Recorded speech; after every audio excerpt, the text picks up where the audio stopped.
Hey YouTubers, the time has come for me to move some more of my stuff off to the storage locker. And of course the reason for doing that is to not keep all your eggs in one basket. Star Jaded's lesson has really, it's really important to keep an eye on that sort of thing. Now whenever I go to the store and buy something like clothes or food or whatever, I always buy a little bit more, throw it on the shelf. The shelf is now full. And if you live in the city and you don't have a good place to store a lot of your extra stuff to keep it out of being in one basket, a storage locker is not that expensive.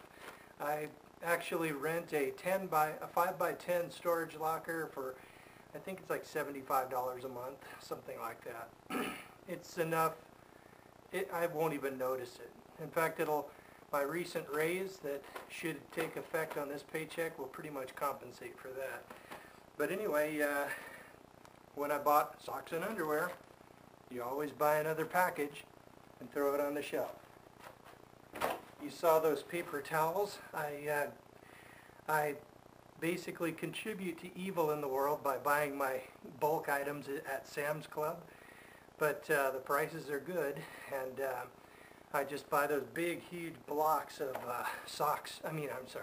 big, huge blocks of paper towels and toilet paper, and I basically throw them into a plastic bag so that nobody can see, assuming anybody's there this early.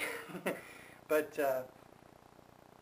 basically I throw it in a plastic trash bag so that nobody can obviously just look at it and see what I'm throwing in there, Also, when I go to the storage locker, I generally go really early in the morning, especially on the weekends, and generally there's not a soul there. So now is the time for me to start emptying the clothes box again. Insoles for people with low arches, really handy thing. It adjusts the front of your foot so that your ankle works in a more natural way. But anyway, I just go buy new clothes, and I don't even bother to take the tag off, because someday I might be more interested in selling these things secondhand than I am wearing them. I highly recommend a nice flannel shirt like this, or a couple of them. It's really warm. I've been wearing my other one for about a year, and it's really nice. Underwear, socks,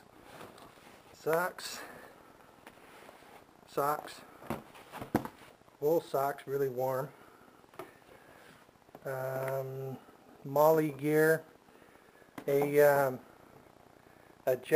hat that was woven in Argentina that a friend of mine gave me, and new shirts. I'm just going to throw all this stuff in a plastic trash bag and throw it in the storage locker. More clothes. Long underwear top. Another pair of jeans. Probably a significant amount of money I put in over this last year. More jeans.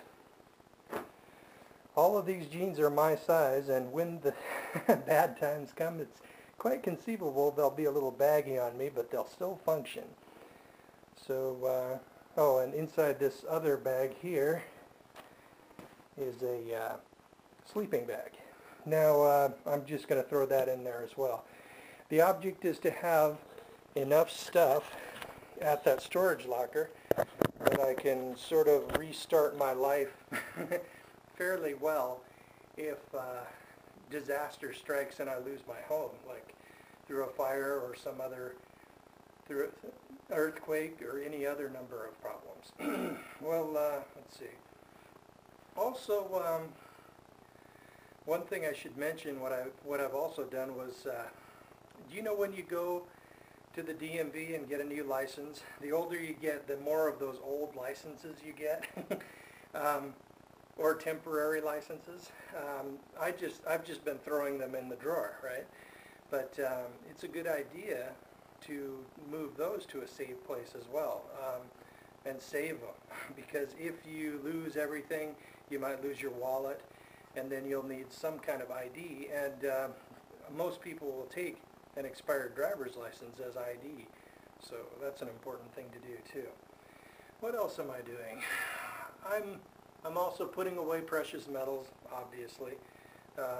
Only about $500 or $600 a month, not a huge amount, and I'm also putting the rest of my money into paying the debt off. I've got my commercial debt paid off. I finally paid off that big huge pickup truck that I purchased this summer, and now I'm going to be knocking $1,000 a month off the mortgage, and I should be done with it in about maybe 12 to 18 months. Probably more than, maybe 14 to 16 or 17 months. But anyway, or maybe, let's hope not 2 years. But anyway, I want that thing out of here, and then when if the shit hits the fan really badly, or if it doesn't, I'll be better off either way. So there's also a chance that, of course, silver, and gold, as the currency, the dollar, begins to die, we could have a situation where a silver round that you buy for 18 bucks right now could be worth $600 when that happens. And if that's the case, I would be strongly tempted to cash in some of that silver and knock out my mortgage completely, and maybe even pay my property tax a year or two ahead. And then when they have if they have like a new currency come down, like SDRs or something, it's probable that everybody else who still has a mortgage or credit card debt or whatever, that money would just be dumped right into the new currency at whatever exchange rate they want to make.